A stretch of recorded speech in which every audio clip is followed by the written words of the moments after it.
At 15, my mother looked me dead in the eyes and said, "I should have aborted you."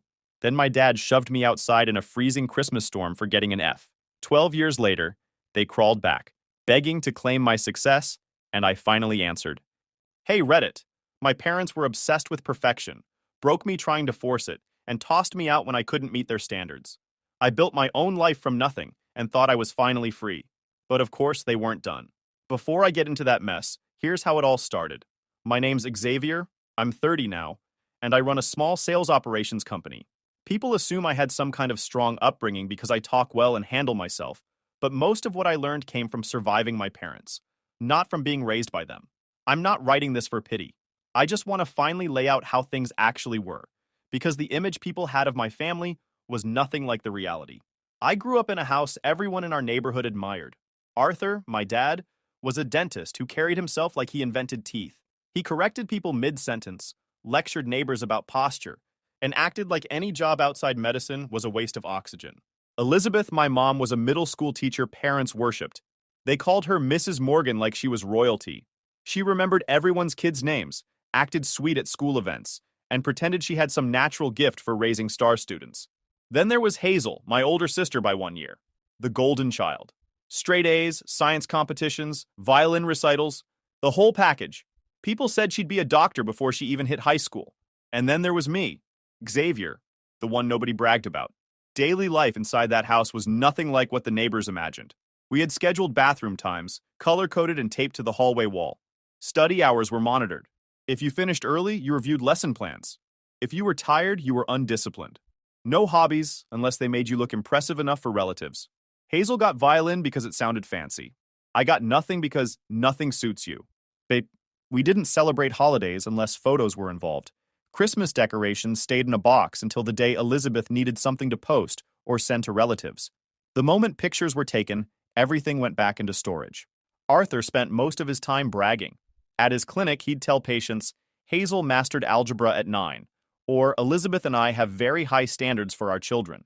When people asked about me, he changed the subject. Elizabeth had the same habit. One afternoon, Arthur dragged me to his clinic's open house. I was 12. He handed me a white coat that smelled like chemicals and said, "Stand next to me. Look interested." He introduced me to his staff like I was some future dentist. Someone asked me what a curing light was. I shrugged. Arthur grabbed my shoulder hard enough to hurt and leaned down, whispering, "Embarrass me again, and you'll regret it." He made me repeat the term and definition 3 times in front of them. When patients came, he said, "My son will take over the practice one day." Like saying it enough would make it true. I just stood there, wishing I could disappear. Hazel got her own share of pressure, too. People think the golden child has it easy, but she didn't. One night, when she was in 8th grade, she brought home an A on a science test. I wasn't supposed to see anything, but I was sneaking downstairs for water and froze on the steps when I heard yelling. Elizabeth stood in the hallway waving Hazel's paper like it was a crime report. Hazel kept saying, "It's still an A," but Elizabeth slapped her so hard she stumbled backward into the wall. I covered my mouth so they wouldn't hear me breathing. Arthur didn't console Hazel. He just muttered, "Your relatives will notice the difference." That was their fear. Not Hazel's well-being, but the idea that someone might think the Morgans weren't perfect. Hazel cried quietly, while Elizabeth tore the test into pieces. "You made us look careless," she said. Arthur nodded, arms crossed, like Hazel had personally attacked the family name. I backed up the stairs slowly and pretended I hadn't heard anything. If they treated Hazel like that for an A-, I knew exactly what they thought of me. Their love wasn't love. It was performance, and we were props. By the time I hit middle school, Elizabeth decided my teachers didn't push me properly, so she took over my studying. She called it her teacher methods, but it was nothing like an actual classroom. She printed worksheets way above my level and sat across from me like she was judging a test show. "Focus, Xavier," she'd say, tapping her nails on the table. Hazel would have finished this already. If I hesitated, she leaned closer. "Answer. Why are you thinking so slow?" When I got something wrong, she circled it 3 times in red, slid the paper back to me, and said, "Read it out loud, slowly, so you can hear how careless you sound." She paced behind my chair most days. I could feel her waiting for any mistake she could pounce on. If I asked for a break, she didn't even look at me. "Breaks are for students who show effort," she said. "You haven't earned that." Arthur added his own routine. After dinner, when Hazel went upstairs, He did what he called inspections. He would take my notebooks, flip through pages with the same expression he used looking at dental charts, and point out anything he considered sloppy. "This margin is uneven," he said one night. "Start over." "It's just a homework page," I said quietly. "It reflects your mind," he replied. "Right now it reflects a mess." During these inspections, he barely spoke. He made notes on a small pad, tapping the pencil each time he found something wrong. That tapping became something I dreaded. The punishment started getting physical. At first, Elizabeth flicked the back of my head when I zoned out. Then it turned into slaps. Quick, sharp, emotionless. If I froze on a question, she didn't wait. "Refocus," she said, hitting my cheek lightly but firmly. "Stop wasting my time." Arthur handled what he called discipline reviews. They happened usually on Sundays. He shut the blinds, told me to stand still, and used his belt without raising his voice. "This is for your improvement," he said every time. "Remember that." I learned early that crying only made him say, "You're too sensitive. Toughen up." One day in 8th grade, I brought home a B on a math quiz. Elizabeth looked at it like it was a court summons. She handed it to Arthur when he walked in the door. He held it between two fingers. "Explain." "I tried," I said. "I messed up on the last section." "That isn't an explanation," he replied. He placed the paper on the table. "Rewrite the entire chapter. Every example, every problem, by morning." "That's like 20 pages," I said. He didn't blink. "Then you'd better start." I sat at my desk until the sun came up, hand cramping, eyes burning. I gave him the stack of papers before school. He flipped through 3 pages, nodded once, and said, "Better." Hazel noticed how out of it I was. Before we left for school, she quietly slipped a granola bar into my hoodie pocket. "You should eat something," she whispered. I didn't say anything back, but I appreciated it. Our parents liked using food as leverage. If I underperformed, dinner magically disappeared. The pressure on Hazel was getting worse too. She checked her homework like it was radioactive, terrified of making a mistake. I overheard her telling herself, "Don't mess up, don't mess up," while erasing the same math line over and over. But Elizabeth still blamed me for Hazel's stress. "You're distracting her with your failures," she said. "Stay away from her until you fix yourself." Hazel didn't protest. She just kept her eyes down. By 9th grade, something in me just shut off. I didn't decide to stop trying. It just happened. Every worksheet, every quiz, every lecture felt like noise. I went through my days like I was underwater. Teachers asked if I was okay, but they didn't push it. Most of them trusted Elizabeth too much. If I slipped in class, they'd say, "Your mom mentioned you've been rebellious lately," and move on. I wasn't rebellious. I was tired. The day everything at school blew up started in math class. I was supposed to be working on practice problems, but instead I was drawing little cartoons in the margins of my notebook. It was the only thing that made me feel normal for a few seconds. My teacher walked by, took my notebook, and sighed. "Xavier." "Again?" she called home. That was a mistake. 20 minutes later, the classroom door flew open. Elizabeth charged inside, still wearing her school ID badge, hair pulled back aggressively. She didn't even knock. "Where is he?" she snapped. The teacher pointed at me slowly like she was unsure what was happening. Elizabeth grabbed my backpack, yanked my arm, and dragged me out of the classroom. Students stared. A few whispered. In the hallway, she spun around. "What is wrong with you?" she yelled. "Drawing? During class?" I finished the first. "Shut up," she said. "Do you enjoy embarrassing me?" A teacher nearby poked his head out of his classroom. Elizabeth glared until he went back inside. Then she continued. "You think you get to relax? You think you've earned that?" I wasn't. She cut me off again. "I'm sick of your laziness. You're not Hazel. You don't get to slip." She dragged me all the way outside and shoved me toward the car. When Arthur came home that night, he didn't yell. He didn't ask what happened.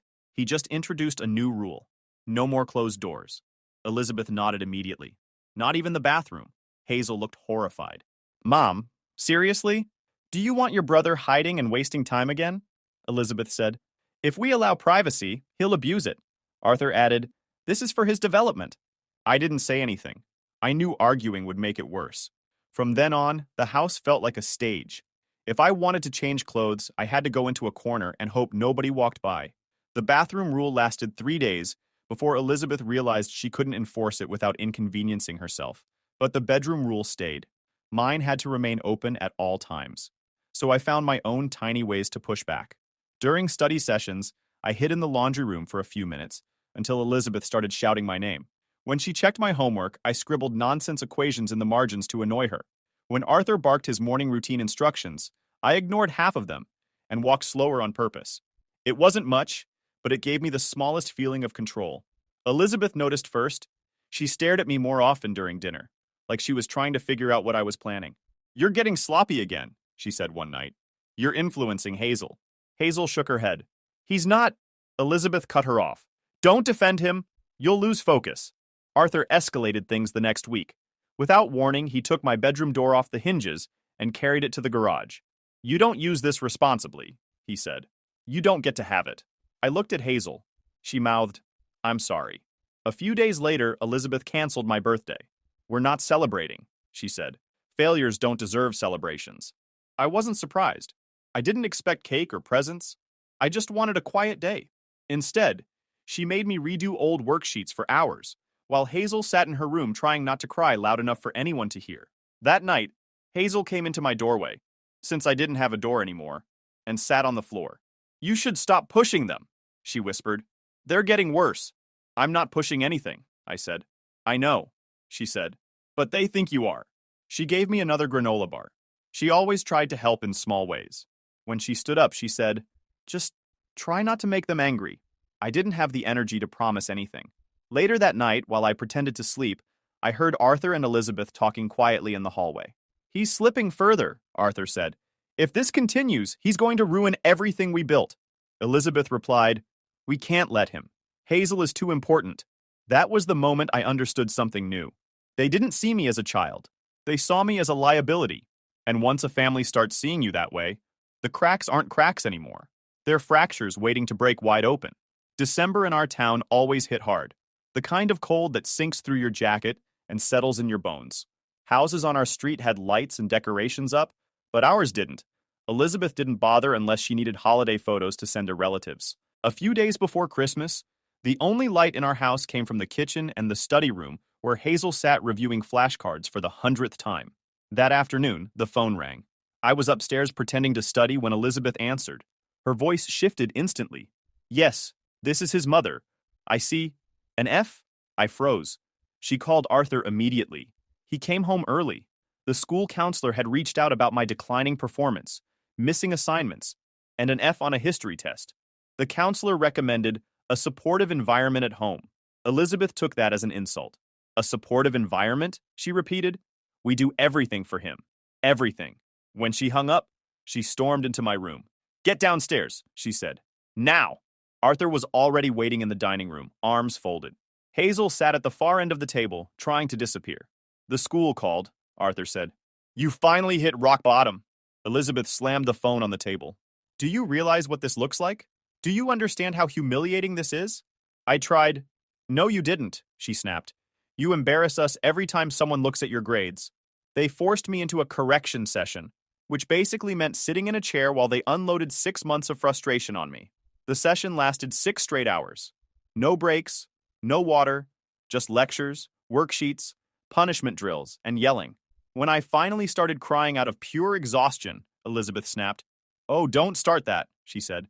"Tears won't fix your stupidity." "I'm trying," I said quietly. That was the moment she lost control. "Trying?" she repeated, voice shaking. "Trying. You've done nothing but destroy everything we worked for." She slapped me across the face so hard my vision blurred. Hazel gasped. Elizabeth stepped closer, trembling with rage. "I wish you were never born." Arthur didn't say a word. "You ruined my life," she continued. "If I had known you'd turn out like this, I would have ended the pregnancy." She struck me again, and again. Not out of discipline this time, out of pure anger. I didn't move. I just stared at the floor and let it happen. Arthur finally stepped in, but not to stop her. He put a hand on her shoulder and said, "Calm down. He's not worth getting this upset over." Then he glared at me. "You hear what you're doing to your mother?" he said.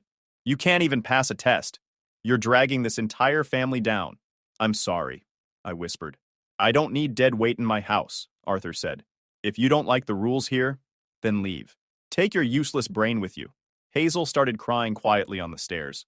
Elizabeth picked up my school bag from the floor and threw it at me. "Get out," she said. "Come back when you can bring value to the family name." The room went silent. I didn't argue. Something inside me just went empty. I picked up the bag, Went upstairs and packed a few clothes. A ratty hoodie, some socks. Nothing else felt like mine. Hazel stood in the hallway. Xavier, don't, she whispered. I shook my head. I don't have a choice. Downstairs, Arthur and Elizabeth didn't even look up. I opened the front door, and the cold hit hard, but it still felt better than staying inside. When I reached the sidewalk, I turned back once. Hazel was at her bedroom window, hands pressed against the glass, crying so hard her shoulders shook. She mouthed the words slowly, clearly, "Don't leave me." For a second, I almost walked back. But then I remembered everything. Every slap, every insult, every punishment, every night I wished I could just disappear. I lowered my head and kept walking. I was 15 years old, alone, and freezing. But for the first time in my life, the air felt like it actually belonged to me. The first night outside hit me harder than I expected. I walked until my legs hurt and ended up near a gas station on the edge of town. The wind cut straight through my hoodie. I sat behind the dumpster, where it blocked some of the wind, and pulled my knees to my chest. Cars passed, people laughed from inside warm vehicles, and Christmas lights blinked from the convenience store windows like they were teasing me. I felt invisible. Around midnight, a police cruiser rolled through the lot. I froze, hoping they wouldn't see me. The officer got out and walked toward the dumpster. "You all right, kid?" he asked. I nodded quickly, just waiting for a friend. He looked at my thin hoodie, then at the sky. "It's freezing. You got somewhere to go?" "Yeah," I lied. "Just trying to warm up." He didn't look convinced, but he didn't push. "All right, don't hang around here too long." When he drove off, I let out a shaky breath. The last thing I wanted was being taken home. I'd rather freeze outside than go back to Arthur and Elizabeth. I stayed behind the gas station until the sun came up, barely sleeping. My hands were stiff, and I couldn't feel my toes. I knew I needed to find food and somewhere warm. After walking around town for a few hours, I saw a small local restaurant with steam fogging up the front windows. The sign said Carlos Grill in faded red letters. I stood in the doorway for a minute before pushing it open. Inside smelled like coffee and fried eggs. A man in his mid-40s looked up from behind the counter. He had tired eyes, a gray-streaked beard, and a kitchen apron covered in flour. "You lost?" he asked. "No," I said. I'm looking for work. Anything." He looked me over. My bag, my tired face, the way I was shivering. "How old are you?" 16. I lied too fast. He raised an eyebrow. "You don't look 16. "I am." He stared for a long second but didn't argue. "You ever wash dishes?" "Yes." I lied again. He jerked his thumb toward the back. "Sinks that way. Try not to break anything." Just like that, I had a job. The kitchen was hot, loud, and cramped. My hands were numb at first, but the warm water helped. I scrubbed pans and plates while trying to stay upright. Carlos walked in after a bit. "You work quiet," he said. "Is that bad?" "No," he replied. "Just rare."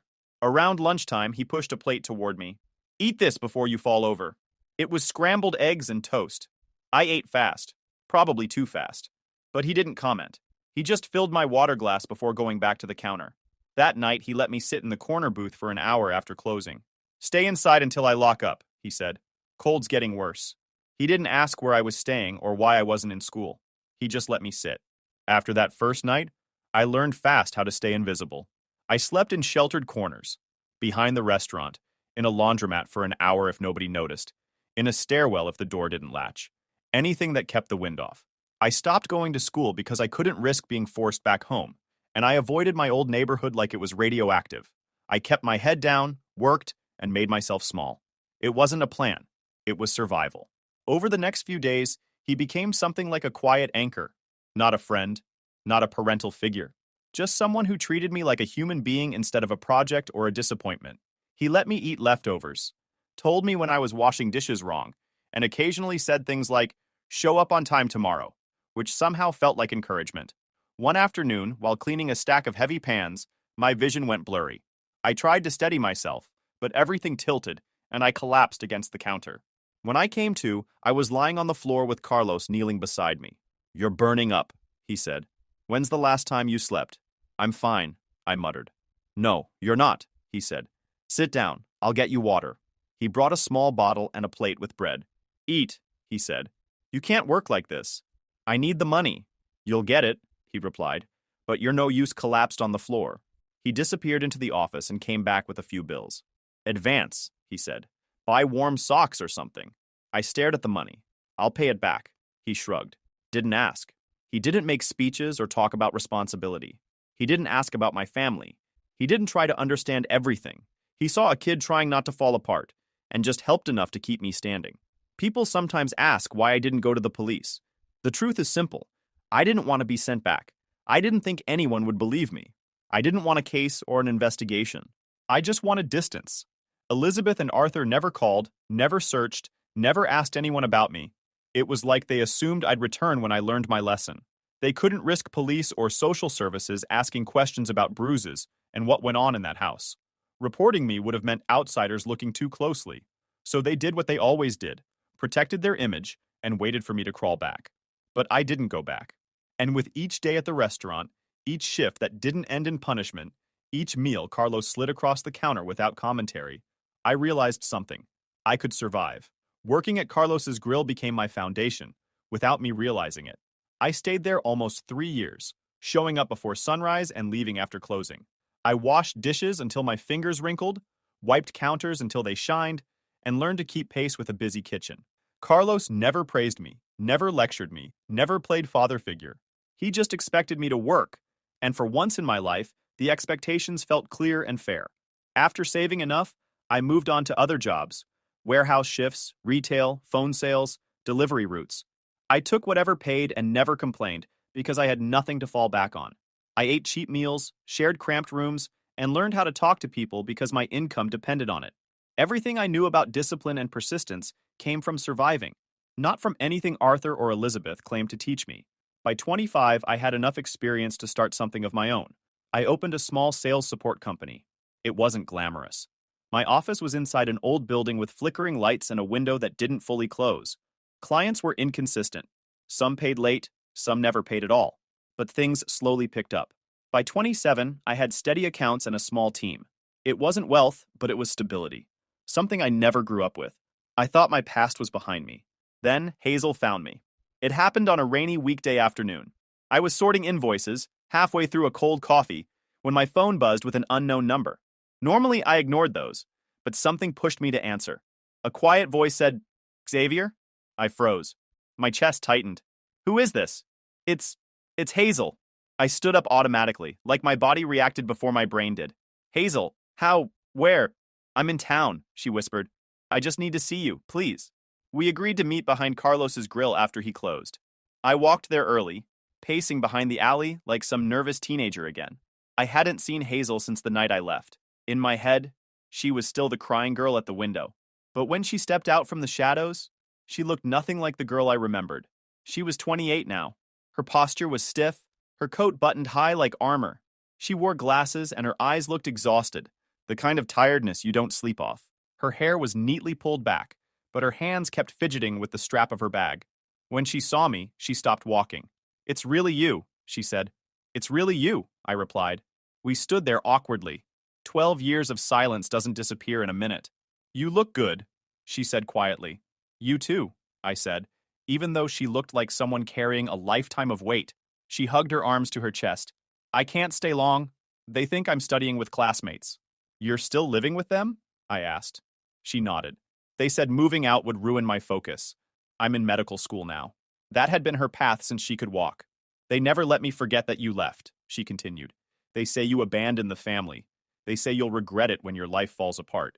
I didn't respond. I just let her talk. "I tried to find you," she said, "but they blocked everything.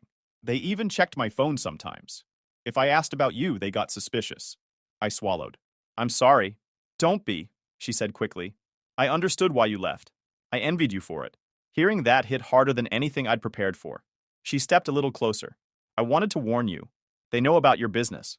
My stomach tightened. "How?" "A neighbor mentioned it. Mom said your rebellious phase must be over. Dad said you finally realized their discipline worked. They're planning to reach out," she said. "They think bringing you back into the family will make them look good." "Of course," I muttered. Hazel looked up at me, eyes watery. "I'm scared for you. They're not coming to apologize. They're coming to claim credit." We stayed silent again. Her breath came out in small white clouds. "You could leave," I said. "You're an adult." She shook her head. "I don't have it in me. Not like you." I stayed too long. She reached into her coat and pulled out a folded piece of paper. "I kept this. I don't know why. I wrote it the night you left. She placed it in my hand gently. I should go, she whispered. If they find out I'm gone this late? I nodded. Be careful. She managed a small, sad smile. I'm glad you made it out, even if I didn't. Then she turned and walked away quickly, disappearing around the corner. Later that night, in my office, I opened the note. I'm sorry. I wish I could go with you. 12 years later, she was still trapped. 12 years later, they still had power over her. 12 years later, they were finally coming for me. And for the first time in a long time, I felt something close to fear. But I also realized something else. I had survived. I had built something. And I wasn't that 15-year-old kid anymore. My business was finally steady when the first message came. I saw the notification late at night while checking my email and the social alerts tied to my business.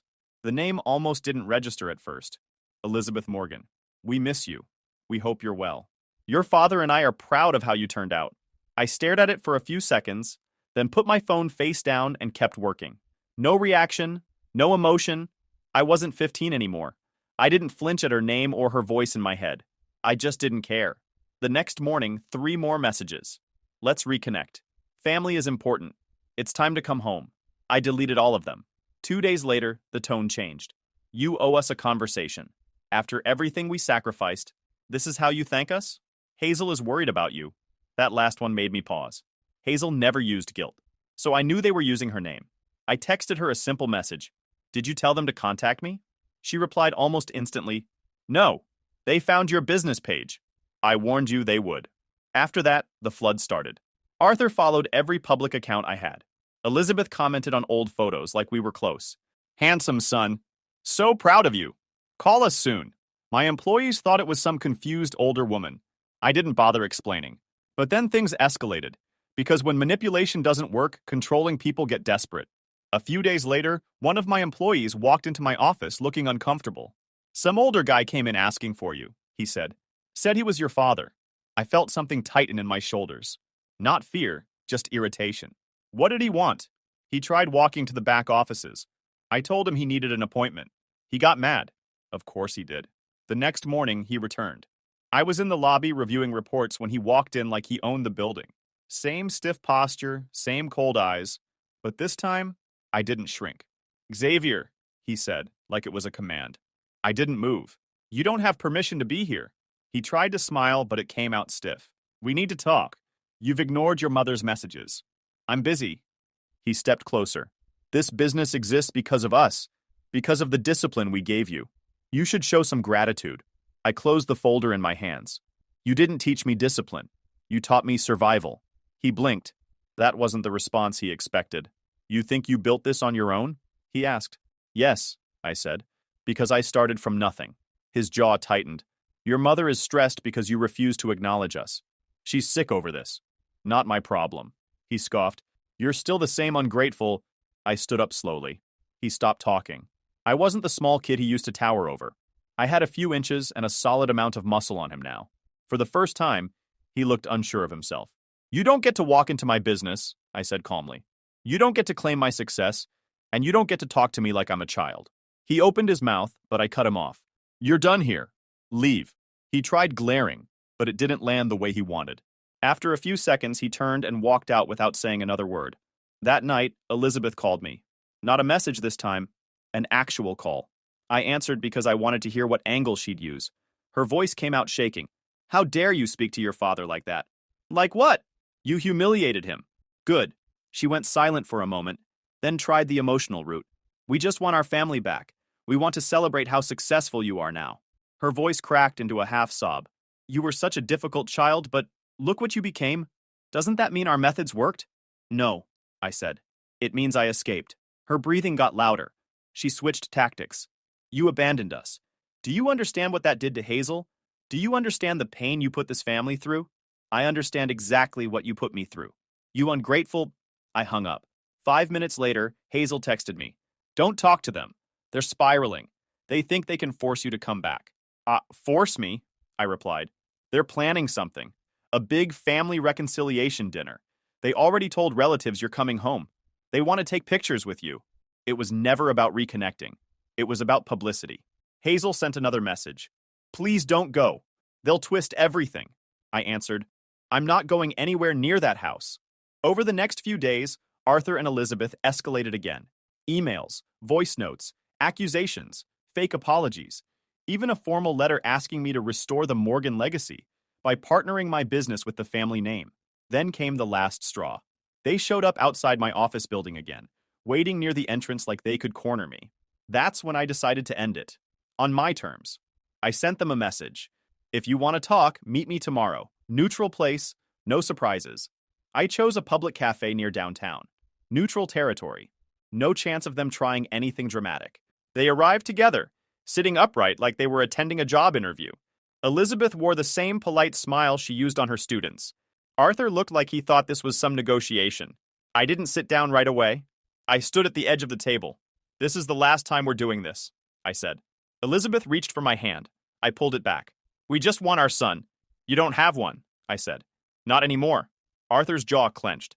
Watch your tone. No, I said. You don't get to tell me that. They waited for me to soften. I didn't. You want the truth? I said. You don't miss me. You miss the idea of me. You miss how I made you look. You miss the story you could tell other people. Elizabeth whispered. We did our best. Your best almost killed me. Arthur leaned forward. You owe this family something. I owe you nothing, I said. Not a conversation, not a holiday, not a legacy. Nothing. Elizabeth's face twisted. You're cruel. No, I said. I'm free. And I stood up and walked away without waiting for a reply. That night, Hazel messaged me again. Did it go okay? I said what I needed to say, I replied. After a minute, she wrote back, I'm proud of you, really. I texted her. When you're ready to leave, I'll help you, anytime. I locked my office that night, feeling something I'd never felt growing up. Peace. 2 winters passed after that final meeting. I never heard from Arthur or Elizabeth again. No messages, no calls, nothing. They'd finally learned I wasn't a kid they could corner. Hazel and I stayed in touch quietly. She was still finishing her medical program and trying to survive the house we grew up in. I never pushed her, just reminded her she wasn't alone. Near the end of her last year, she called me, her voice steadier than I'd ever heard. I'm moving out, she said. I'm done letting them run my life. When she asked for help packing, I said yes. That weekend, we loaded her things into a small van. She kept looking at the house like it had finally shrunk to its real size. When we finished, she hugged me. You got out and kept going, she whispered. That made it easier for me to believe I could too. Carlos showed up as we unloaded her things, handed her warm food, and said, starting fresh is easier on a full stomach. It was simple, but it grounded both of us. After that, life felt steadier. Not perfect, just real. My business grew, Hazel built a routine, and sometimes the 3 of us had dinner together. Arthur and Elizabeth told relatives we were independent now, rewriting the story again, but it didn't matter.